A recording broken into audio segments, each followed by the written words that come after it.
Good morning friends, doctor Ashis Majumdar কথা বলছি। দেখুন, মর্নিং এক্সারসাইজে এসেছি।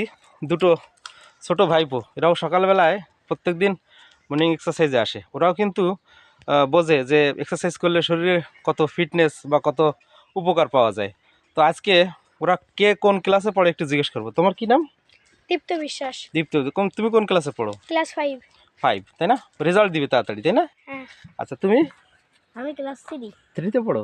তোমার কি নাম বলো? শ্যাম রানা। শ্যাম রানা, ভেরি গুড। দেখেন, সকালবেলায় আমি যখন মর্নিং এক্সারসাইজে আসি ওরা কিন্তু আমার সাথেই দৌড়াচ্ছিল।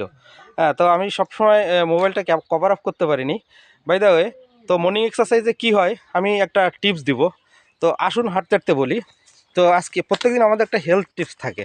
তো আজকের হেলথ টিপস হচ্ছে, যাদের পড়ালেখায় মনোযোগ কম থাকে, যারা পড়াশুনো বারবার করার পরেও মনে রাখতে পারে না, মনে ধরে রাখতে পারে না, তা এইটার মূল কারণটা কি? এটার মূল কারণ হচ্ছে অ্যাটেনশন ডেফিসিট। তো এর জন্য কিন্তু ভালো ভালো মেডিসিন হোমিওপ্যাথিতে আছে।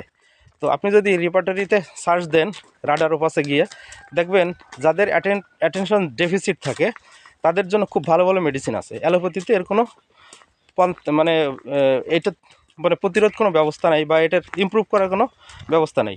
তো আপনারা ভালো বিজ্ঞ কোনো রেজিস্টার্ড হোমিওপ্যাথির কাছে গেলে এর সুন্দর একটা প্রতিকার করে দিবে। দেখবেন ওর যে ডেফিসিটটা, অ্যাটেনশন ডেফিসিট যেটা বলে, পড়তে চায় না, তারপর শুধু খেলাধুলা করতে চায়, হ্যাঁ, মনে রাখতে পারে না, এইগুলো রিডিং অ্যাভারশন, রাইটিং অ্যাভারশন, এগুলো আস্তে আস্তে ঠিক হবে। তো আপনাদের সলিউশন এটাই সহজে বলে দিলাম। সবাই ভালো থাকবেন, সুস্থ থাকবেন, আর মর্নিং এক্সারসাইজে প্রত্যেক দিন আসবেন।